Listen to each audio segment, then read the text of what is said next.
O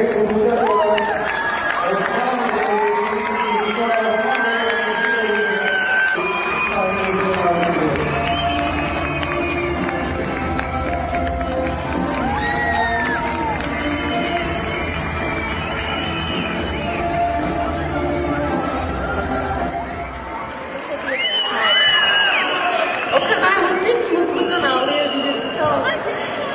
Halime Sultan hepiniz tanıyorsunuz. Ertuğrul'da o edepli, saygılı, güzel aşkını hepiniz biliyorsunuz. Allah size de öyle bir aşk nasip etsin önce. Çünkü bu aşk Osmanlı'nın tohumlarını attı. Osman'a doğru Halime. Bu benim için çok bu benim için çok büyük bir gurur. Hani dedi ya kaptan, karakterin yakışması çok önemli. Siz beni Halime Sultan diye kabul ettiniz. Bu çok büyük bir, o kadar güzel bir şey ki. Kendimi Halime Sultan gibi görüyorum artık ben de. Halime, zaten yolda bana Halime abla diyorlar. Esra demiyorlar artık.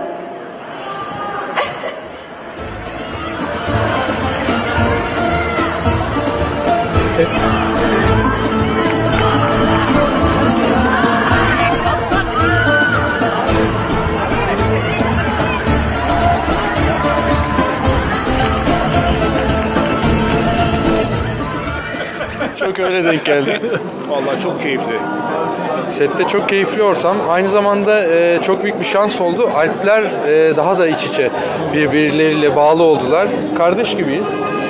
Çok kısa zamanda birbirimiz için sosyal hayatta da davaya girebiliriz yani. O derece bir muhabbet. Biz de o kadarını biliyoruz. Hepsi sürpriz. Mutlaka bir şeyler olacak. Alplerin ve Ertuğrul'un maceraları olacak. Daha savaşları olacak. Karşı cepheyle çarpışmaları olacak ama siz ne biliyorsanız biz de sizin kadar biliyoruz. İçinde sürpriz oluyor her defasında. Alplerin